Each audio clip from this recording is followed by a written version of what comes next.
Tonight's lecture is titled The Genes of Genesis.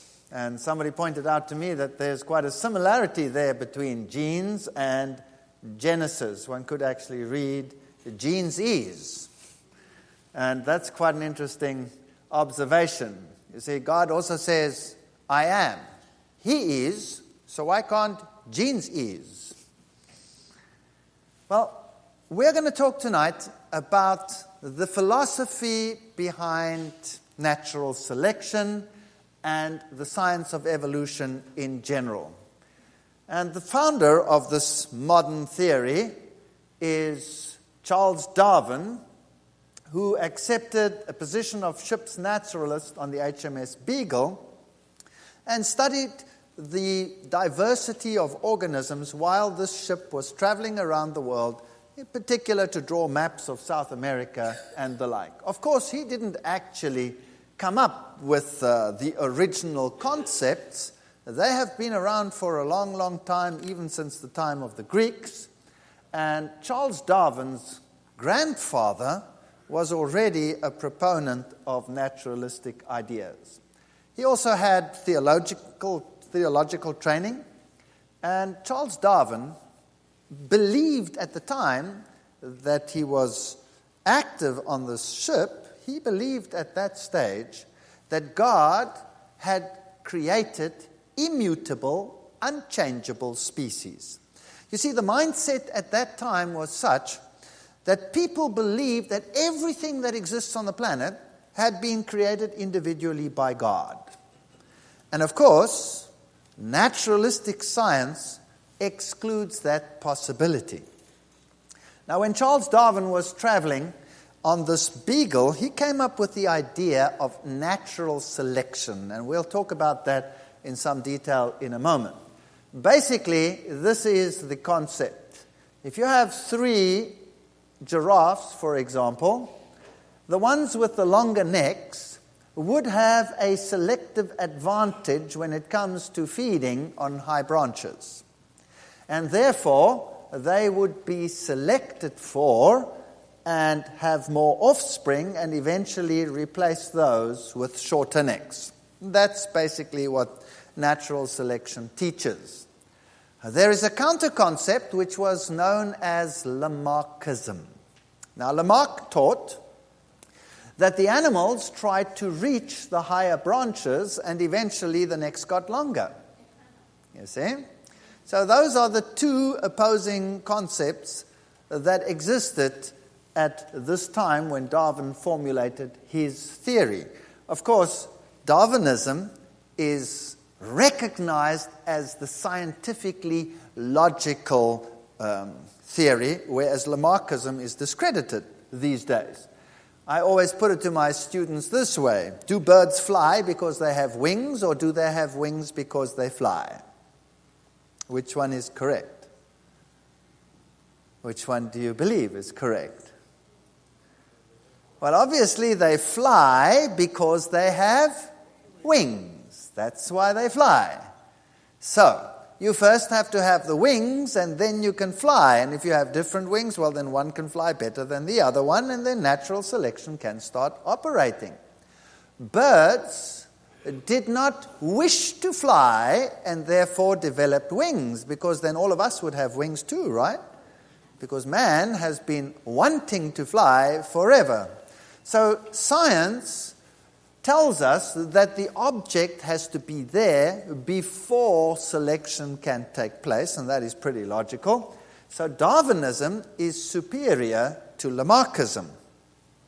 Now, it's interesting that science readily recognizes this, but when push comes to shove, then often they fall back to Lamarckism. That's very interesting. Remember yesterday I gave a lecture on the evolution of man. And one of the theories that they have as to why man began walking upright is that he lived in a time when the grasslands took over, right? And so they couldn't see over the grass, and what did they do? They stood up on their hind legs to look over the grass. And this eventually led to the development of upright gait. Is that Darwinism or Lamarckism? That's Lamarckism. Isn't that interesting?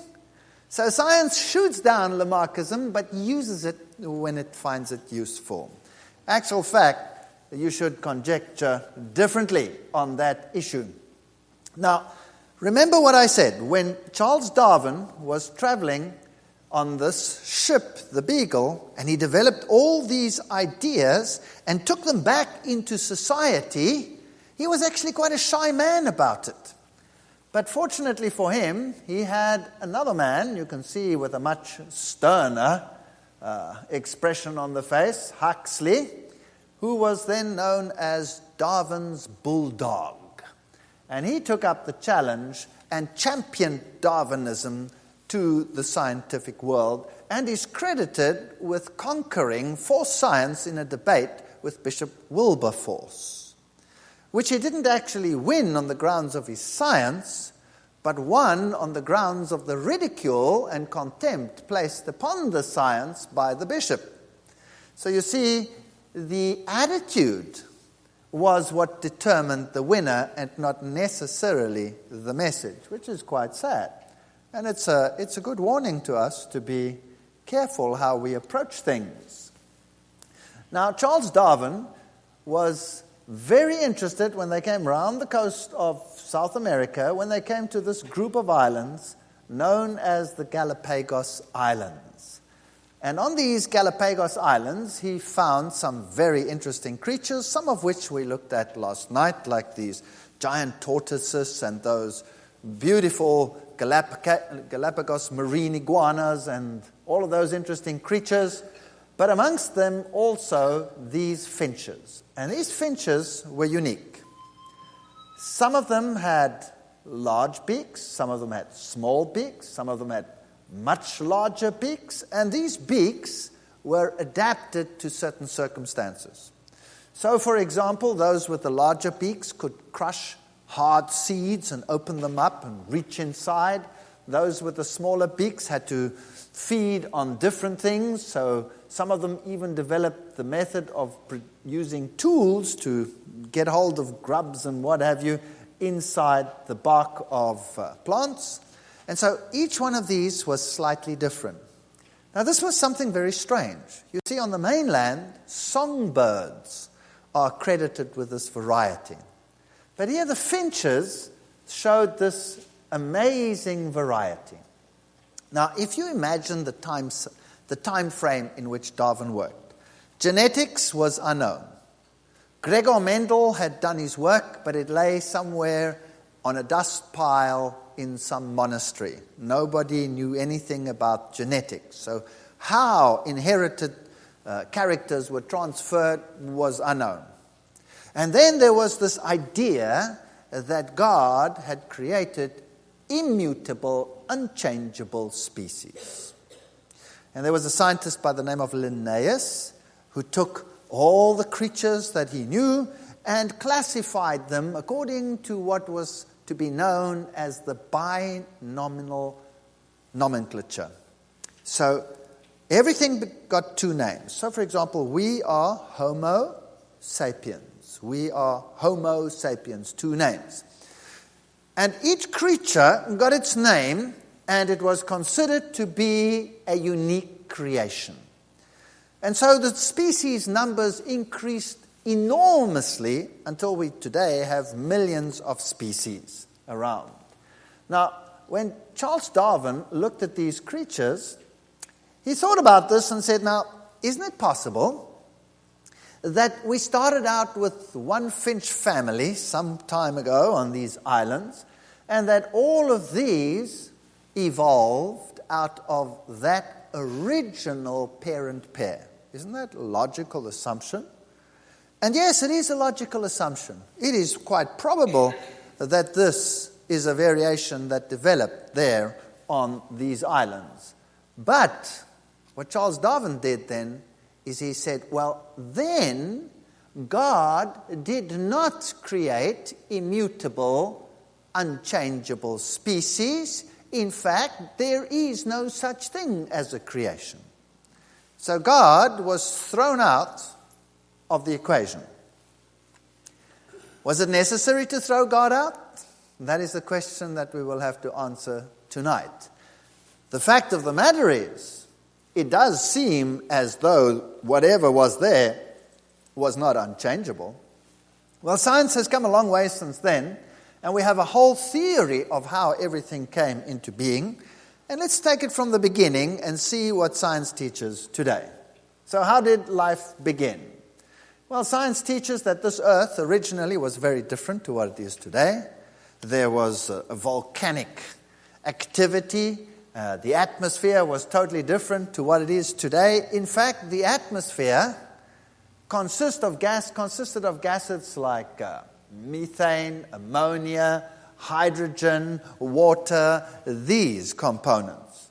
And a scientist by the name of Stanley Miller came along, and he simulated this atmosphere, passed some sparks through it, and then trapped whatever was formed at the bottom and analyzed it in a laboratory.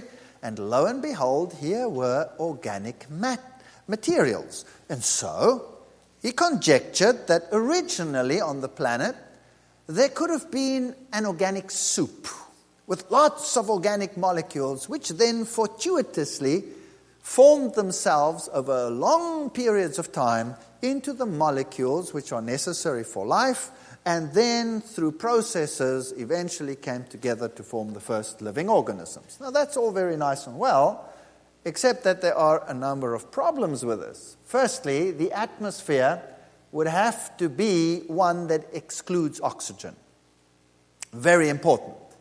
So, the primitive Earth reducing atmosphere is supposed to have had hydrogen, ammonia, carbon dioxide, methane, nitrogen, and water. And where did these come from? Well, they stated from volcanic gases, although volcanic gases are also associated with carbon monoxide, sulfur dioxide, so it doesn't really quite fit, but nevertheless, if it had, however, been like the present atmosphere, which contains oxygen, then the evolution of molecules would have been impossible. Because oxygen burns up everything. Oxygen would destroy everything as it developed through the process of oxidation. So all scientists agree it would have to have been a reducing atmosphere. Now, what did Haldane do? He passed sparks through such an atmosphere and then trapped whatever was formed and analyzed it. If he had left it there in the atmosphere for another cycle, then everything that would have formed would have been destroyed by the next process. So he had to have a trap. Would there have been a trap somewhere on the planet before? Probably not. But there's another problem. And that is the various molecules of life that had to form needed very different circumstances. For example, if you look at the amino acids, you have different amino acids, and each one of these amino acids has this NH2 group, this amino group over here. And this NH2 group had to, of course, be derived from this atmosphere, and it comes from the ammonia. But now, if you have ammonia in the atmosphere, then sugars don't form. So here is a big problem.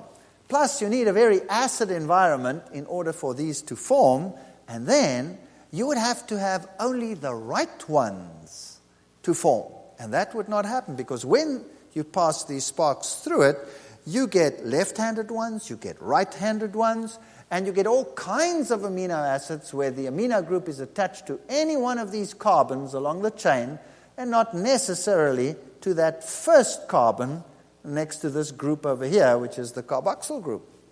And so, if you have just one wrong amino acid somewhere in a chain, everything is non-functional. So here's a major problem, that you needed the right circumstances, plus you needed mechanisms of selecting just those amino acids which are useful to life. One wrong one in there and you would have a problem. Plus, even if you get the amino acids, how do you get them to come together and join together? You need enzymes for that. That means you need a protein to make a protein. So who was first, the protein or the protein that makes the protein? See, it's a bit of a problem. The next problem is, if you want to have the building blocks of our DNA, what our genes are consisted of, or formed of, then you need totally different circumstances. For these to form, you have to take all the nitrogen out of the atmosphere, change it into a cyanide solution, multiply that by 10, dissolve it in the ocean, and then you can get these molecules. But then you wouldn't get anything else. If you're going to make these sugars, again, as we spoke about earlier, that you need in the DNA molecule, for example, like the ribose, well, then you're not allowed to have ammonia. If you don't have ammonia, you don't have amino acids. So you would have to have many planets in order to create these things. No wonder science is saying it's not possible here, so maybe it happened in space. You have a theory there which is called panspermia. Now, this DNA molecule is another amazing story of life. Even if you get all the building blocks to form, how would you get it to form a string containing all the information that you need for life? How would you get it to do that? It has never, ever been demonstrated in a laboratory.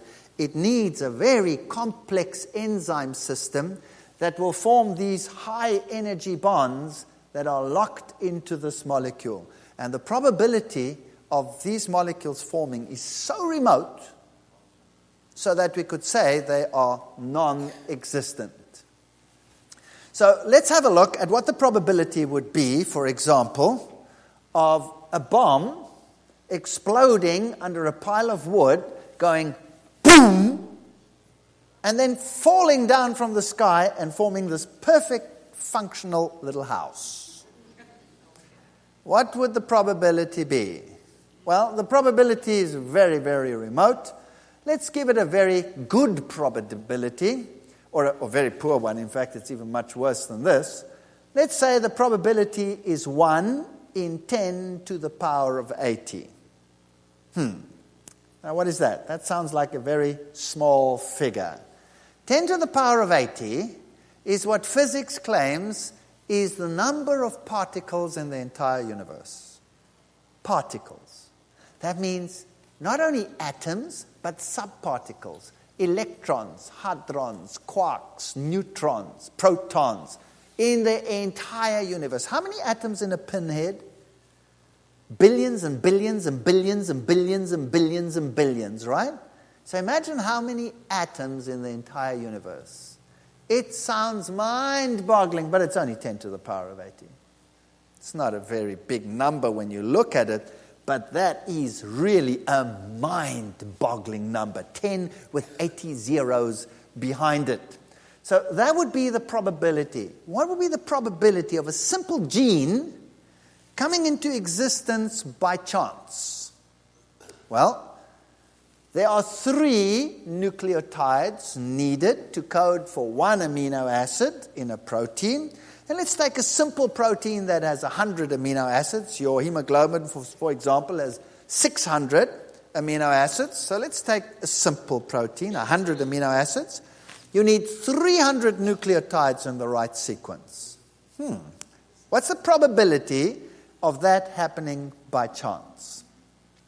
Well, the probability is 10 to the power of 127.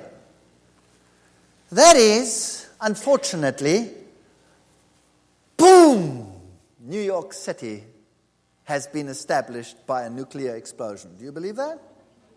You would have to have that kind of faith. Now, if we look at this DNA molecule, it is a masterly construction. It consists of these double helixes forming the framework of phosphorus molecules, then the bases in between, and in the sequence in which they occur, these bases, you have the information for everything that happens in the cell. Now, these genes we call the genotype.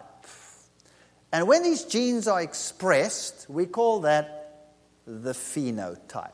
All right, let me explain these terms. It's very important that we understand how science pictures the evolutionary events around the genetic system. The genotype consists of all the genes actually present in a zygote. That's a fertilized egg. So all the genes that I have, that's my genotype. But not all the genes that I have are expressed. So that which is expressed is my phenotype. So if you want to have a look at your phenotype, go and stand in front of a mirror. And you'll see it. That's your phenotype. Now there's a law in evolution which states the following. Natural selection can only operate at the level of the phenotype, never the level of the genotype. Have you got that? Let me repeat it. Natural selection can only operate at the level of the phenotype, never the level of the genotype. Why not? Well, let me illustrate with an example. Two people walk in wherever, in a game park. And let's say there are wild animals around in the game park. And the one person is long and lean, and the other person is short and plump. And now a predator comes from behind the bush and attacks them. A lion, a bear, whatever you would like it to be. And they both take off like greased lightning.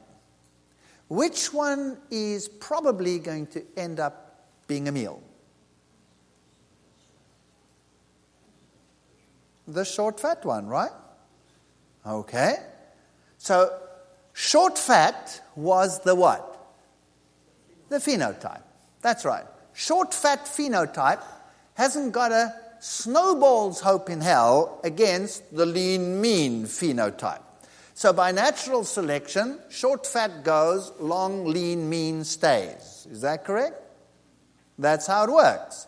The animal is not concerned with all the other information in your genes. It's just interested in how you look and how fast you run. Is that correct? That's it. So natural selection does not work at the level of the genotype. So what does work at the level of the genotype? How are genes changed over time?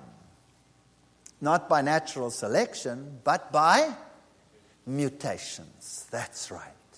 And how do mutations take place? They are random. They take place by chance.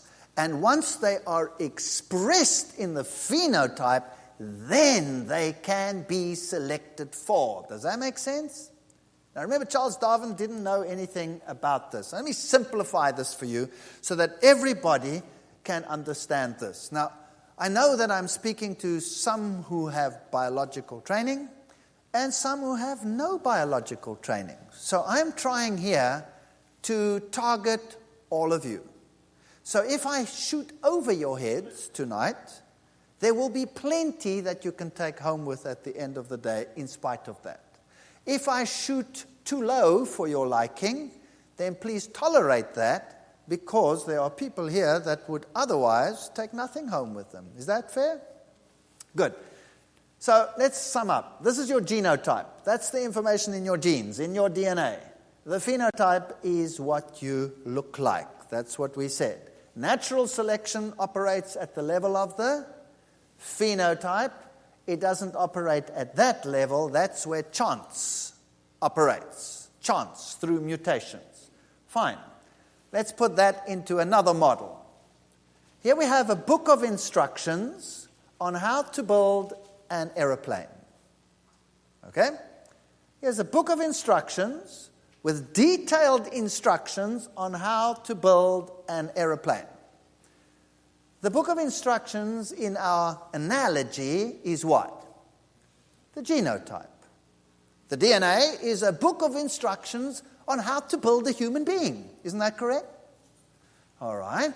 And the phenotype is the actual aeroplane. Now, Question. Who wrote the book? Well, who wrote the book? Obviously, some intelligent designer wrote the book in this case, right? Correct? But in our analogy, who wrote the book? Chance. Or as you guys say it, chance. I can say it.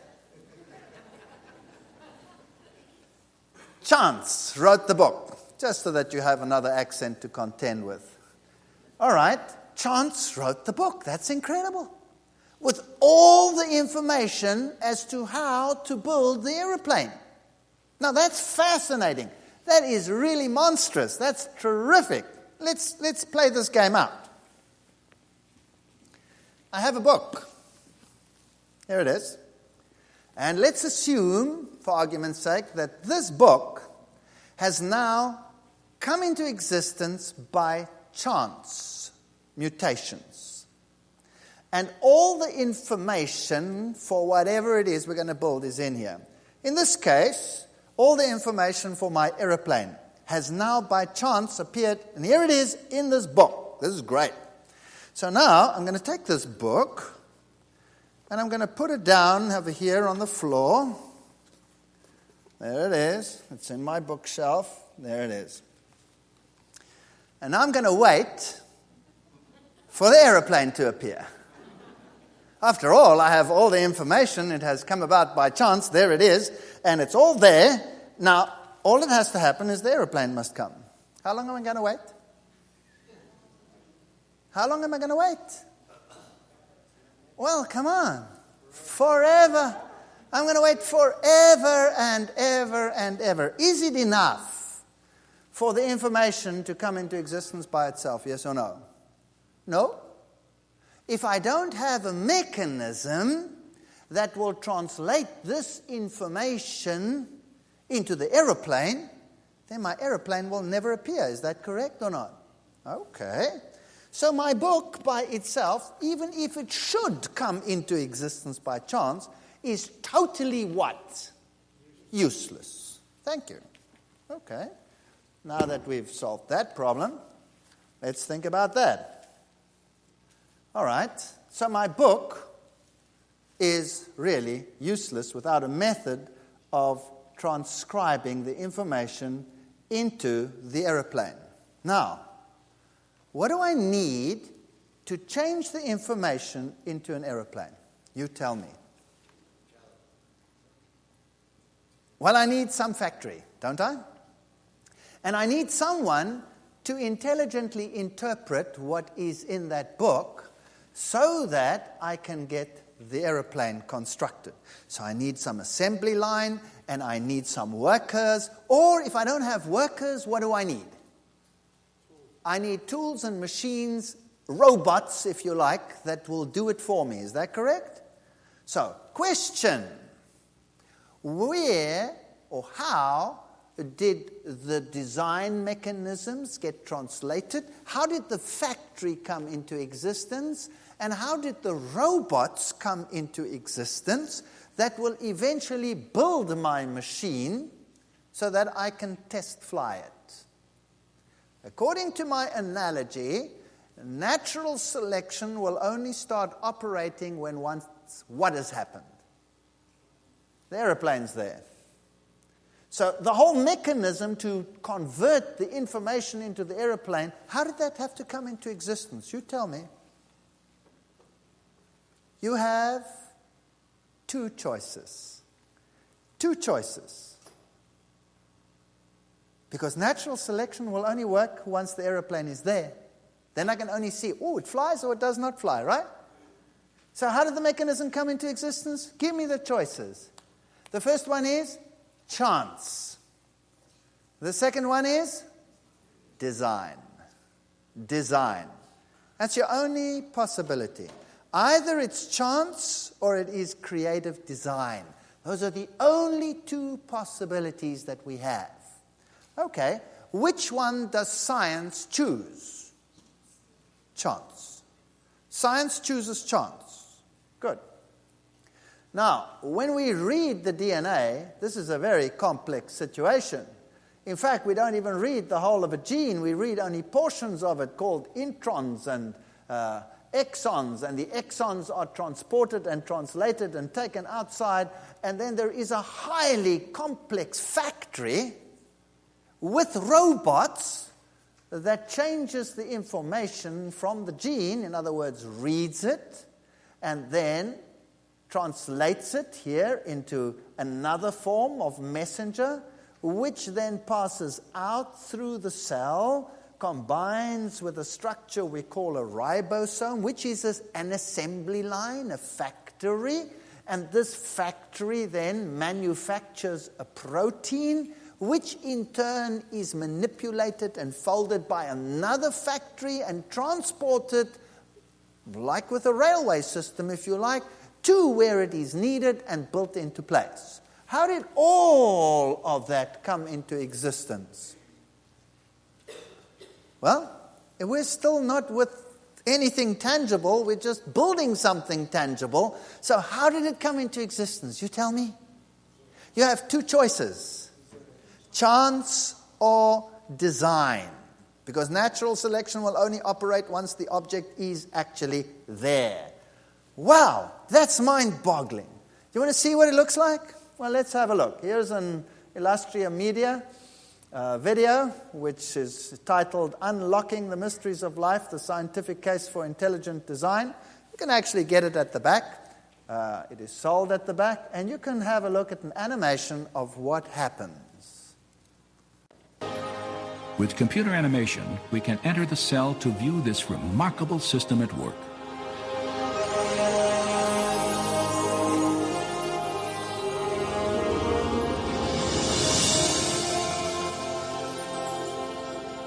After entering the heart of the cell, we see the tightly wound strands of DNA, storehouses for the instructions necessary to build every protein in an organism.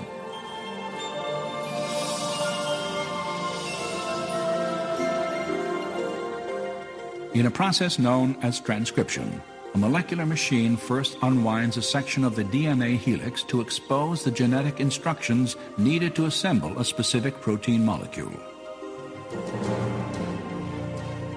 Another machine then copies these instructions to form a molecule known as messenger RNA.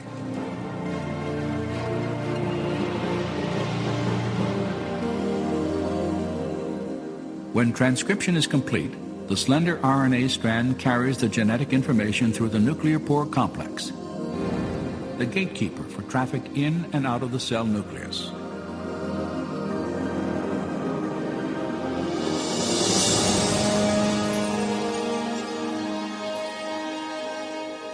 The messenger RNA strand is directed to a two-part molecular factory called a ribosome.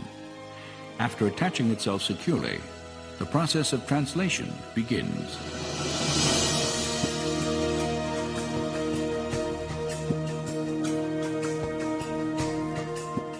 Inside the ribosome, a molecular assembly line builds a specifically sequenced chain of amino acids. These amino acids are transported from other parts of the cell and then linked into chains often hundreds of units long. Their sequential arrangement determines the type of protein manufactured.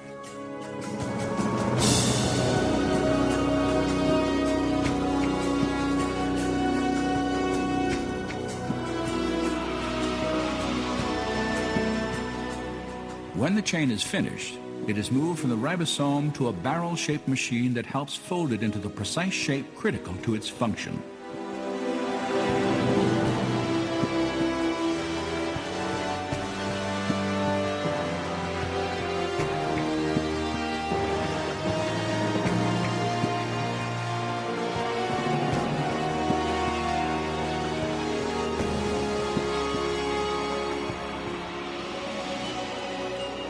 After the chain is folded into a protein, it is then released and shepherded by another molecular machine to the exact location where it is needed.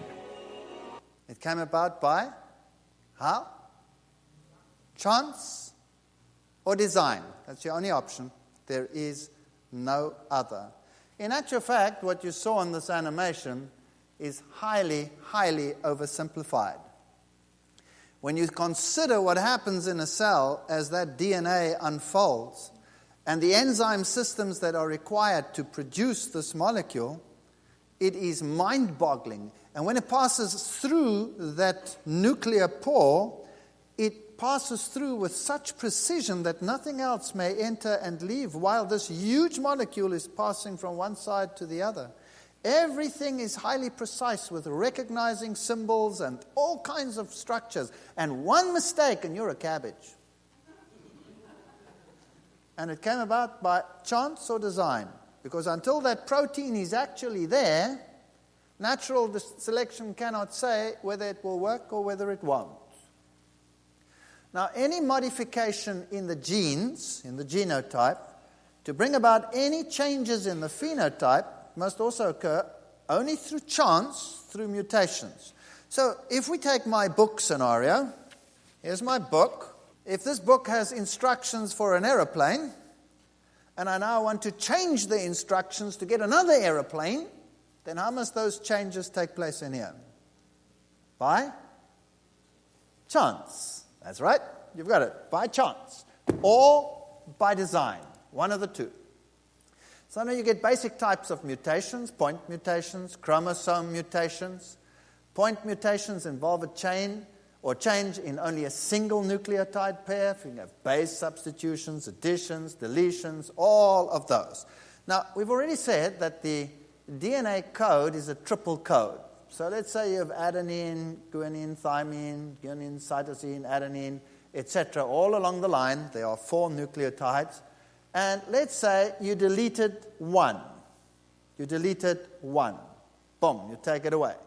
Then instead of having AGT, GAG, GCA, you would have AGT, AGG, CAT, TCA, GC, GGC, and the T. And that means that the entire message from the second one on would be changed. What does that mean? Let's make that simple. Let's use a triple letter code, the cat and the hat. And I'm going to delete the C, and then my sentence would read the at. That means the mutation would have made garbled junk out of the rest of the genetic information. Is that correct?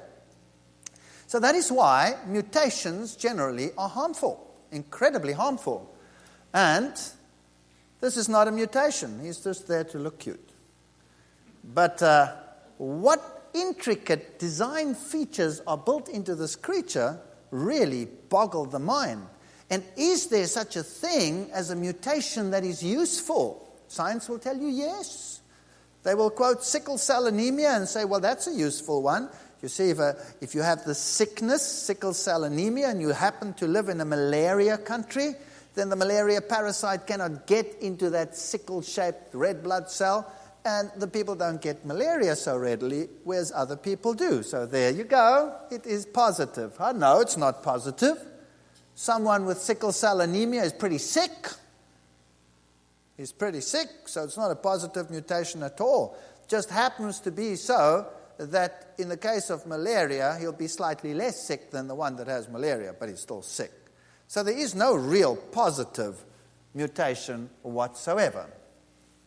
Now, imagine now the first little cell comes into existence, just by chance. Highly improbable. The molecules, well, they would not have come into existence by chance under the different circumstances. Even if they did, would they form life? Highly improbable. You'd have to imagine boom, little house, boom, little house, boom, little house, boom, little house, thousands of times over. And you'd really have to believe that because chance or design is your only option at that level. And then, let's say, fortuitously, besides all that, a cell appeared. Now you have one cell. Now, of how many cells do we consist of? Thousands. And they're all different. So now, how do you account a unicellular little creature through evolution eventually giving rise to a multicellular organism? Well, a chap by the name of Haeckel came along and said, German scientist, that's not so difficult. What happened is the following. One cell came, and when it divided, that's another kettle of fish. how did it divide? But let's leave it at that. It divided and the cells stuck together. And eventually it formed the ball of cells and eventually this structure, because the ball, when it moved along, how did it move along? How did it get the structures to move along? That's another kettle of fish. Let's leave that up.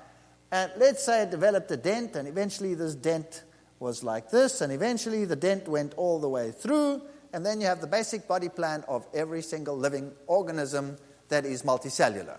Like we, for example. We look like this with a dent all the way through. We have a tube going all the way through, right? The one opening is where? There, and the other one, you can imagine. So that's the basic body plan. Now, think about this. If a cell divides and it has genetic information and it sticks together, then both cells will have the same genetic information, right or wrong.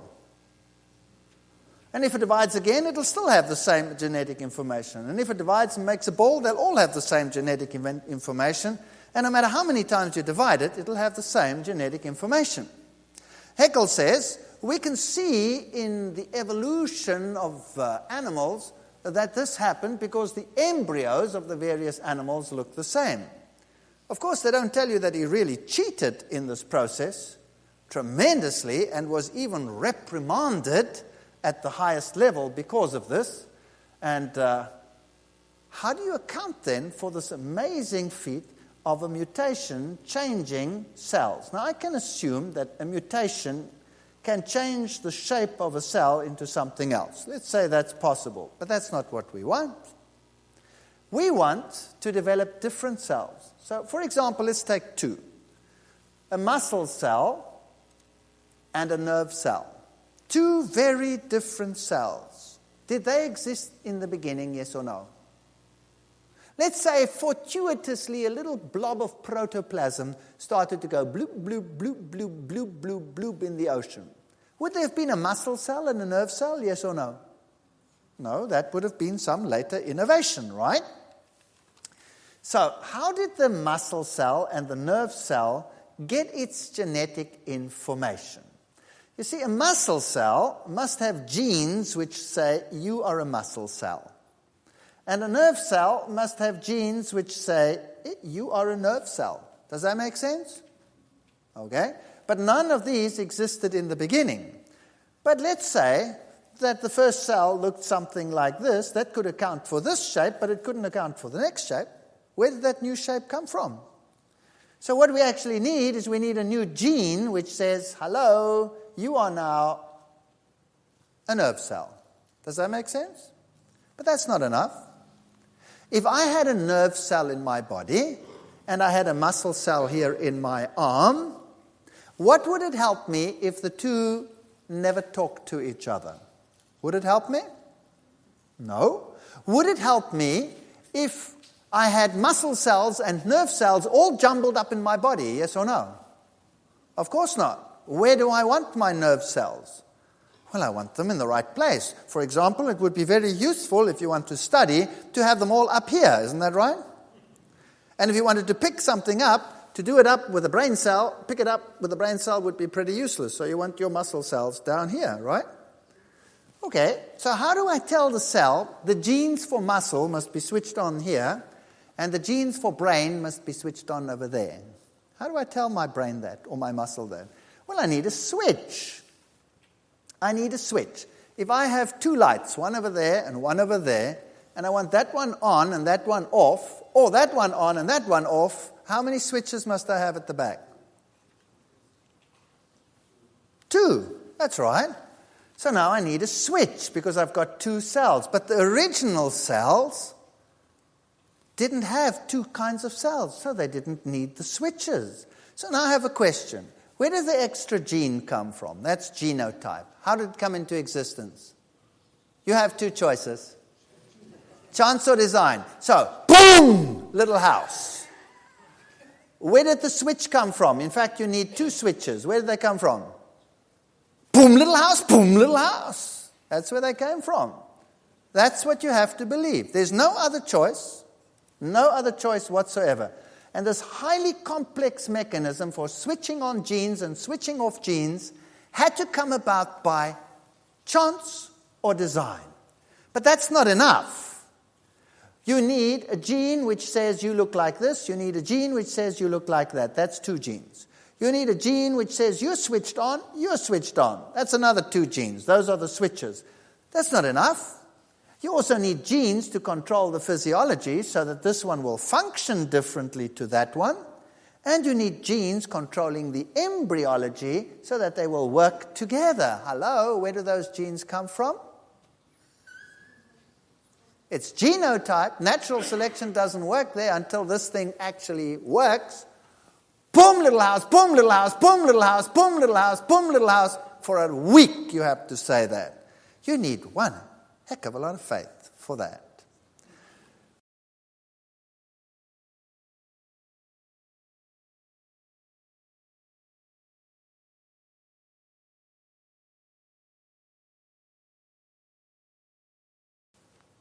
All right, we have been discussing in this previous little section of how the genes actually came into existence. They could only have come into existence by chance, and then you have this high improbability of it actually happening. Now you have another problem, and that is the problem of irreducible complexity. Something that is so complex that has to be complete before it will function has to also come about by chance. For example, a wing to fly and a feather to hold the bird up has to come into existence and actually function as a feather before it can be tested as to whether it will work or whether it won't work. Isn't that correct? So these structures, where do they come from? These are questions that are really causing Darwinism quite a headache, as you can see over here. Here's a problem for you. Assume now you find a highly complicated biochemical pathway in a bird. Something very, very complicated. Let's say the Krebs cycle. For any student who has studied this, you know there are many, many reactions and many, many genes required to make the Krebs cycle work. And then you find the Krebs cycle in this reptile, and you find the Krebs cycle in that insect, and you find the Krebs cycle in that crab, and in that worm, and in that worm, and in this echinoderm, and in these sponges. Whoo! Now you find the Krebs cycle in all of them. What does that tell you? It tells you that they must all be related. And since a bird and a sponge are very, very far apart, that means that this highly complex system must have been there from the beginning. Wow. So if you take all the complex biochemical pathways that are shared by every living organism under the sun, that means they were all there from the beginning. Whew. Now we're thinking, boom, New York City. Boom, New York City. With all the elevators working and the doors having locks and the whole tutti with the sirens blowing the works. Everything coming about by chance. You really have to have a lot of faith for that. Let's have a look at selection. Selection eliminates deviant phenotypes and normalizes the population if it's stabilizing selection. Let's look at just one form of selection. What does it do? It eliminates deviant phenotypes. Okay. We have 2 aeroplanes. One flies well, one does not fly well. I will select one and scrap the other. That's what you do. That's selection. Let's take that to biology. Let's look at the peppered moth. Because the population possessed dark genes, peppered moth have been adapted to increasingly sooty industrial areas of England. That's the theory that they go. And then they show you this model where you have a light moth on a light background and a dark moth on a light background, or vice versa, a black moth on a black background and a white moth now on a black background. And they say it changed because of the suit. Actually, that's a lie. It didn't happen like that. It didn't happen like this at all. They stuck these onto dark and light backgrounds. This is not what really happened. They just supposed that this could happen. All right. But let's run along with their theory. It's a nice theory.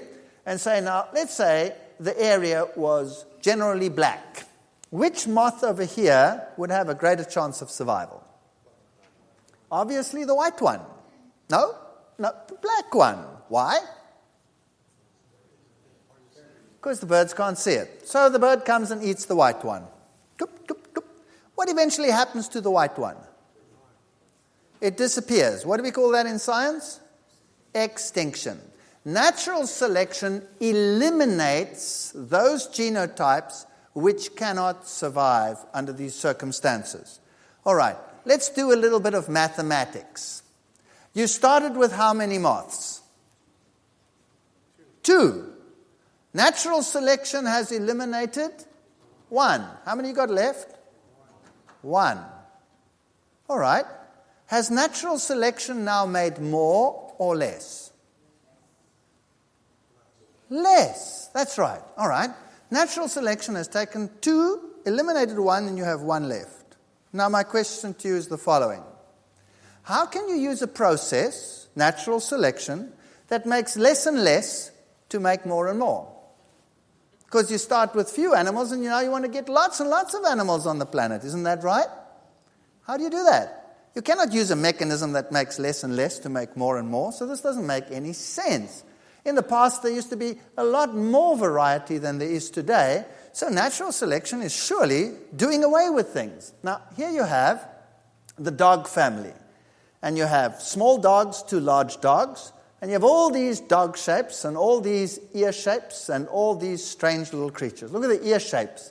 Long, droopy ears in the bloodhound, this ear in the collie, and all these hair types that we see over here, all of them present in the dog family. Question. Obviously, the ancestor, all these dogs were bred from the wolf, must have had genes for all of these appearances. Isn't that right?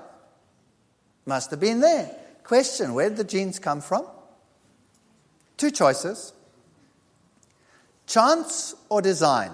For all of that variety. It didn't come about by natural selection. Natural selection doesn't create anything. It only chooses between things that are already there. So in the past, they would say every single one of these snails is a different species. Today we know this is one species. Under some circumstances, some sets of genes are activated. Under other circumstances, other sets of genes are activated. And so this is actually one set. Some butterflies, for example, have different appearances in different seasons. And some of these creatures, like this pigeon, actually must contain all the genes for what has been bred out of the wild pigeon. That means large pigeons, small pigeons, black pigeons, white pigeons, funny pigeons. All kinds of weird pigeons have been bred from the wild type. Where do all those genes come from that were there? Either they were built in by some designer, or they came into existence by boom, little house, boom, little house, boom, little house. That's what you have to believe in terms of the probability. Look at the variety here, from black to white, from black to white, from small to large. It's an interesting creature. It's known as the quagga. It's an extinct type of zebra that only had stripes up to a certain area, and then the rest was stripeless. And it went extinct some 300 years ago. And then they found a skin in a museum, and while they were cleaning it, the taxidermist discovered, wow, there are some blood vessels still stuck to the back in the dried fat. And that contained red blood corpuscles. So what did they do? Or blood cells in general? They sent it for DNA analysis. And when the tests came back, they were surprised. Because the DNA was identical to the plains zebra that lives today. Wow. And so they took the plains zebra and they started breeding in a breeding program to breed the quagga back. And they've got the quagga back. Now, is that evolution or was it just variety in the gene pool? What do you think? What was it? It was just variety in the gene pool. Here you have 2 ladybirds, the typical one with the red and the black, and then this black one. originally they were two species until they discovered, no, wait a second, this one appears in the fall and this one appears in spring. So obviously there are two sets of genes in this creature, and the one set of genes is activated in the fall and the other set of genes is activated in the spring. So you have two alleles over here, two possibilities. Now, two genes coding for different appearances. Where do those genes come from? Chance or design. That's your only option. In all of these, it's exactly the same story. Now let's imagine, these are insects. Now insects go through various stages. At first there's a larva. What's a larva look like? It looks like a worm. Then there's a pupa, which looks like a little bag hanging from somewhere. And then you can have a butterfly or whatever develops out of that. Wow! That means there must be complete batteries of genes coding for those totally different organisms. If you knew nothing about insects and I gave you a big fat caterpillar, wouldn't you classify it as a totally different species to a butterfly? Yes or no? Sure you would. So where do all those genes come from, that code? Under one set of circumstances, caterpillar. And then what happens to those genes? Tick, tick, tick, tick, tick, tick, tick, tick, tick, tick, tick, tick, tick, switched off. And another set of genes in the DNA are activated. Tick, tick, tick, tick, tick, tick, tick, tick, tick, tick, tick, tick, boom, pupa. And then those are switched off. And another set is activated. Tick, tick, tick, tick, tick, tick, tick, tick, tick, tick. And you have a butterfly. 3 complete sets of genes in that organism. Each gene having to come about by chance or design because natural selection doesn't operate at that level. Wow. Mind-boggling. So if you want to have a mouse that you cannot see on the background, like Pedognathus californicus on a white background or on a black background, 2 sets of genes. Each time, boom, little house. Rabbits that can change their colors in different seasons, boom, little house, boom, little house. Lizards that can do the same. Any process that modifies the genotype to increase the variation. Now, of course, science thought about this and said, wow, we have a problem. We have a huge problem here. So if DNA cannot be controlled through natural selection, everything happens by chance, and the genes have to come about by chance, and then natural selection still comes and destroys parts of them and only keeps some, we're getting less and less. How do we get more and more? It's a problem. And then they came up with the idea, we know, sexual reproduction increases the variety. Well, that's very nice. So one of the processes that can modify the genotype to increase variation is sexual reproduction. But how does it come about? It had to come about by chance. Because unless the babies are there as a result of the union, you won't have more variety. Does that make sense? Well, let's think about that. So, fertilization, the whole process of sexual reproduction, the whole process of meiosis, one of the most complex structural processes, independent assortment, crossing over, all of these things came about by chance. Male and female came about by chance. Wow. Because unless you have a male and a female, and unless that male and the female pair, and unless that offspring is actually born, we won't have an increased variety. So how did everything come into existence up to that point? You have 2 options. Chance or design. Now what does the Bible say? The Bible says that God created them male and female. Is that correct? And everybody knows that everything comes from the female. Isn't that correct? All right. Is anybody here born from a male? Hello? Anybody here? No? The Bible says that Eve came from whom? From Adam. Now, is that scientifically logical? Shouldn't Adam have come from Eve? Yes or no? Yeah, sure. That's the only logical way to think about it. But let me tell you something. Eve could only have come from Adam. Why? Well, let me put it to you this way. As I stand here before you, ladies, whether you like it or not, I have every gene in me that it takes to make a woman. But do you have every gene that it takes to make a man? Nope. What don't you have? You don't have a Y chromosome. But I have an X chromosome, but you don't have a Y chromosome. So you don't have every gene that it takes to make a man. I always tell that to my wife, and I say, so don't you forget it. She gets very upset with me. So Eve could only have come from Adam. The Bible is quite right on that score. But sexual reproduction and all the processes associated with it had to come about by chance. Here you have what happens. Here's a chromosome. Let's assume that's from dad. And there's one that lines up that is identical. That's from mom. That has similar genes on it with different alleles on it, so you could have variety come into there. So we have 23 pairs of chromosomes. Half of them are from our mother and half of them are from our father. And during meiosis, they line up like this. This whole process that makes them do this is just rearranging my letters in a book. It doesn't create an aeroplane. Until the aeroplane is created, I don't know what's happening. I'm just jumbling up letters. Doesn't mean anything yet in terms of natural selection. And so they come together, they divide in this complicated process, and then they do something amazing. They exchange genetic information. Wow.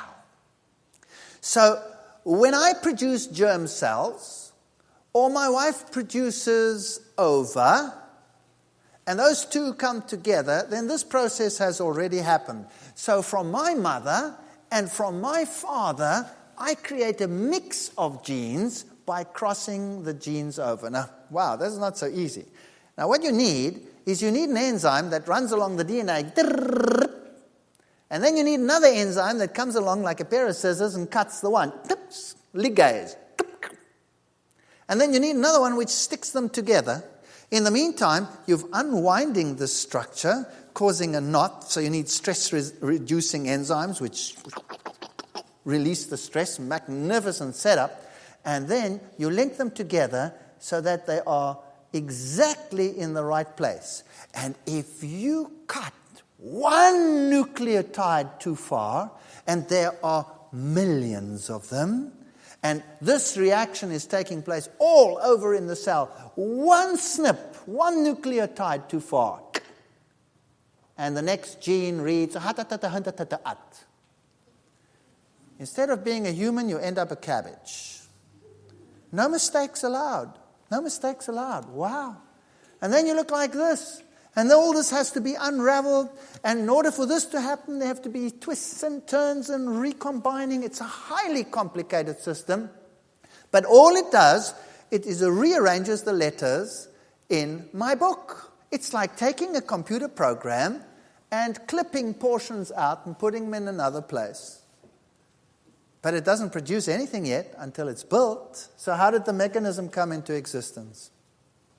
This highly complicated mechanism that is as complicated as what you saw in the video just now, how did it come into existence? Chance or design. That's your only possibility. So here we have some cave fish. Notice that they haven't got eyes. Oh, that's a new species, says science. That's a new species. Well, that's interesting. Here are some blind cave beetles. Here are blind crayfish, cave crayfish. Here's a blind cave salamander, and here's a blind cave cockroach. All new species. Did you know if you go to Hawaii and a new island forms, very soon the cockroaches invade the new crevices, and then within just a few months, those within the caves don't have eyes. Evolution? I don't think so. I think what happened is, under those circumstances without light, it's not necessary for the eyes to develop, And the genes, which have all these nice little switches, are just tick, tick, tick, tick, tick, switched off. So is this a new species? No, it's not a new species at all. It's just a modified species. Because we have these nice genes and these switching systems, which had to come about how? By, you have two choices. Chance or design. Okay. Birds that lose their wings, you have flightless rails, flightless pelicans, flightless cormorants, flightless this on islands. Why? Because if you're far out on an island and you go for a flight and the wind takes you away and you don't find your island, sooner or later you go, that's the end of you. So they develop flightlessness very quickly. Is this a mutation in all of these creatures? I don't think so. I think it's switch off, switch off, switch off, switch off, switch off. Now there's a chicken that has lost its feathers. And why hasn't it got feathers? Because this one has a mutation. Now you see the difference? This one is a mutation. Something's gone wrong and it doesn't develop figures. That's something different. But you can get all these different kinds by just switching on and switching off genes. Here's a cross between a zebra and a horse. So you can get new varieties by crossing things. Here is a cross between a leopard and a jaguar. There's a cross between a tiger and a lion. It's called a liger. Wow, interesting animal. There is a cross between a dolphin and a whale. It's called a wholphin. A cross between a horse and a zebra. It's called a zos. And a cross between a zebra and a donkey called a zonkey. Now, most of these can end up infertile. But when you cross insects or plants, it doesn't necessarily mean that they're going to be infertile, so it works. Here's a cross between a sheep and a goat. But you can't do this naturally, so what they do is they take an embryo of one, take a few cells from that and a cell from the other one, link them together, put them into a surrogate mother, and then you have an animal that develops part goat, part sheep, part goat, part sheep, part goat, part sheep, part goat, part sheep. This animal is a total catastrophe. All right. So all these switching genes and things that you have to create all these varieties are only able to come into existence by chance or design. Now, here we can do something else. If you have a chromosome, and you take another chromosome and you link it to it, you can get a long chromosome. We call that a fusion, a tandem fusion. Now, here's an animal that has such a fusion. This is the eland, the largest antelope in the world. Notice that it has stripes on the side, and it has this twirled horn. Notice? The largest antelope in the world. Here's one with a similar fusion. It has the stripes down the side. This is the kudu, and it has a twirled horn. There's one with a similar one. This is the female of the kudu. There's the lesser kudu, which is a smaller variety. Same stripes. The male will also have the horns. There's an interesting animal. If you didn't know there were one species, you'd make them two. This is the female nyala with the stripes. Here's the male nyala. You can see the stripes very faintly there, and the interesting twirl in the horn. There is the bongo with the stripes and the same twirl in the horn. There's the sitatunga, which is a very small antelope, stripes and the horn. Now, they all have this fusion. Now, my question to you is this. Do you think this is one kind, or is it different species? Well, the world makes it all different species, but they all have the same aberration. So I would say this is just variety of one. Let's take this a little further. Here you have the wolf. The wolf has 76 chromosomes. That's more than what we have. And these are the varieties of wolves, and they interbreed readily, so they don't change shape too much because they interbreed so readily, the various clans. But when you come to the foxes, it's a different kettle of fish. They all look different. And what is more, some of them have 38 chromosomes, and some have 78 chromosomes, and everything in between. But if you take one with 38 chromosomes, the chromosomes are very long. If you take one with 78 chromosomes, the chromosomes are very short. So what they did is they checked them out. And they said, wow, you know what? It's the same information. It's just rearranged. So my question is this. If you look at these creatures, and you look at the wild dogs and the dog races today, here's an Afghan and a Belgian Shepherd and a Papillon. There they are. We know that is one species. There's the variety. And these are the wild ones. And these are all different species. But in actual fact, they actually all have the same genes, just slightly differently arranged. It's not new material. It's just rearranged material. So, question. Of all these wild dogs and wolves and coyotes, how many do you think went onto the ark? One pair. One pair. And out of that one pair, all of this variety came into existence. Of all those antelope I mentioned, how many needed to go onto the ark? Well, I tricked you there. 7 pairs. Why? Because they were clean animals. These are unclean animals. But, again, the reduction in number that you need to take on the ark is actually quite incredible. If you take the jackal, the fox, and the coyote, they're 3 species. In your mind's eye, add the wolf. Now, the coyote will breed with the wolf. Did you know that? In Canada, in central Canada, where the coyotes are very large, they will breed with a wolf. On the coast, the coyote is smaller and will not breed with a wolf. But the coyote is capable of breeding with a wolf. And the jackals would be capable of breeding with a coyote. If you go to Australia, there's the dingo and there's the dog, and you see how very similar they are. And in fact, the dingo is going extinct. Why? Because it breeds with a dog. So, question, what is a dingo? A dingo is a dog. That's right. You see, we like, as scientists, to split everything up into hundreds and hundreds of species, when really a kind is a much bigger thing than that. All you need is one wild type, and out of that you can get all the canids. Dingoes and foxes and wild dogs and all the canids out of one pair in the ark. And you could get it as rapidly like that because the genes are there. For example, if you take 2 short chromosomes and you fuse them into a long one, that would be using the information in a different way. And so you have mice that have this. You have mice with a few chromosomes and they are very long like this.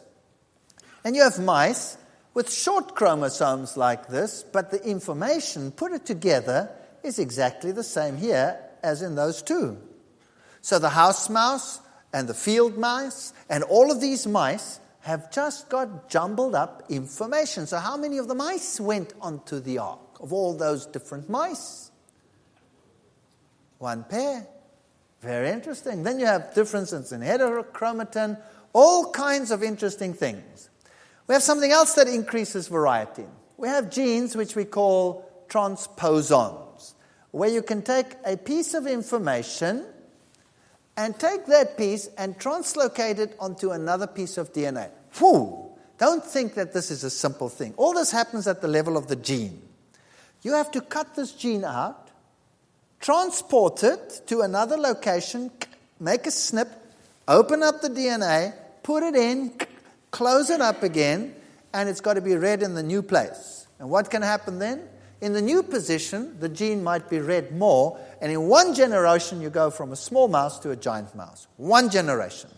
Just go boom, and it's big. All you have done is taken the one gene and put it in another position. You can do it with a dark mouse, you can do it with a light mouse, it doesn't matter. 1 simple step. But if you'd taken that gene and you'd cut it 1 letter too far, what would have happened? Then it would have read, rubbish. It has to be a precise process. So let's think about this. built-in variety in the gene pool, so that we can get every kind of color that you can imagine, every hair type that you can imagine, all of these things built into that wild animal, the wolf. Where did all those genes come from? What's your choices? Chance or design? Now imagine this. Everything I'm showing you here is genotype. So it happened by chance. All those genes, boom little house, boom little house, boom little house, boom little house, boom little house, all that variety. By chance. Reproductive exchange, that we have a male and a female, means nothing until the children are there. Boom! New York City. Now we have male and female. Came about by chance. The mechanism, the meiosis, the most complicated systems known to man, boom, came about by chance. The whole mechanisms to build everything came about by chance. The crossing over during meiosis, whereby I can have infinite numbers of children. Did you know just from the independent assortment during meiosis, I can have 80 trillion different children? Whereas if I add crossing over, it is limitless. Will the two that are exactly identical in this hall please stand up? Why is nobody getting up? Because you are all different. Why are you all different? Because your genes have different alleles, and even if they don't, they are differently expressed. That's variety in the gene pool. Recombination of chromosomes, which gives you all these wolf types and wild dogs and all these antelopes. Chance or design. Transposable DNA, this DNA that can jump from one place to another. Chance or design. Some animals, when they are under stress, will totally rearrange their DNA. They'll take it and jumble it up. And a whole new batch of offspring develops. For example, naked mole rats are like that. Amazing. There's one queen, she breeds. If times get tough, then she has all these different ones. And all of these mechanisms were totally unknown to Darwin. And all of them could only occur by chance or design. So now, imagine that you are now equipped with this new information. And you are a new Darwin. And you come to the island and you find, instead of the finches, you find loxops. And you see all these varieties. What would you say? What would you say? Would you say, well, because there's so much variety and they all come from probably one pair, therefore God did not create? Would you say that? You would no longer say that. You would say, wow, what a built-in variety in the gene pool. Wouldn't you say that? Absolutely. So the variety must have been built in. So then let's go to the human race. There are all the different races, and you can look at the different features. The men, of course, are far more handsome than the women, as usual. You can see that. And the different groupings. And let's stick to the children, because then we stay out of controversy. And you have some very interesting differences in features. This one here is white. Well, it's actually not white, it's just light. And this one here is dark. And this one over here, the eye structure is slightly different. Here as well, and this Filipino boy, the eye structure is slightly different. All the different races. Where'd they come from? What's the difference between them? Is the one superior to the other, as people would imagine? Well, if you are equipped with this information, then you will know that there is no difference between them whatsoever on the genetic level. White versus black, for example, is just the way in which the gene for melanin production is expressed. I can produce melanin. I have the gene, therefore, for melanin. If I lie in the sun, I go darker, so I produce more melanin. A black person just has a more active expression of the same gene that I have, so there's no genetic difference there. Just the controlling mechanism is activated differently, that's all. What about the difference in eye shape that we have in the Eastern and the Western societies? Well, it's just the way in which the fat is deposited in the eyelids that is different. It's a purely biochemical process which is activated by the same genes as we have, because I also have fat in my eyelids. So, is there a difference? No, the expression is different. The eye color, how is that determined? By different batteries of alleles. So I have brown dominant, blue recessive, etc. So if you have, for example, two parents with bright blue eyes, and blue is recessive, then their children will have what color eyes? Blue. If you have one parent with brown eyes and one parent with blue eyes, then what will the color of the eyes be? Can be anyone. It can, if the brown-eyed one has only the dominant gene, then the children will have brown eyes. If he has recessive and the other one, it can be any one of them. So I always explain it to my students like this. If both your parents have brown eyes, or one of them has brown eyes, and your brothers and sisters have all kinds of eyes, that's fine. If both your parents have bright blue eyes and your brothers have brown eyes, well, then the father was probably the postman. But even then I could be wrong. Even then I could be wrong, because sometimes you can have the gene and it's not expressed. Let's say you have the gene for brown and it's not expressed, and it ends up being a different color. Could be blue. So what we are seeing here is a tremendous capacity for variety. Here you have Drosophila molli and Drosophila digressa, and they look totally different. Notice that this one has very red eyes, this one has almost black eyes, some of them have white eyes, some of them have no eyes, some of them have long wings, some of them have short wings, some of them have no wings, some of them have one body, some of them have two bodies, but they're all fruit flies. One more question. There's a piano. Imagine that the keys on the piano are the genes. How many tunes can I play on the piano? An infinity, an enormous number, number of tunes. Is that correct? Yes. And if I had a guitar over here, how many tunes could I play on the guitar? An infinite number of tunes. And so I could go through every musical instrument. But how many guitar songs could I play on the piano? None. It remains a piano. And I can express it in various tunes. Same with our DNA. So God must be a lover of variety. Does that make sense? And all the gene systems and all the varieties that we see must be an expression of that love for variety. That's your only choice. Unless you want to believe that all of these structures, with all their complexity that we spoke about tonight, came about by chance. I believe you need more faith than anything else to believe that. Nobody in his right mind, if he picked up a watch, would say that came about by chance.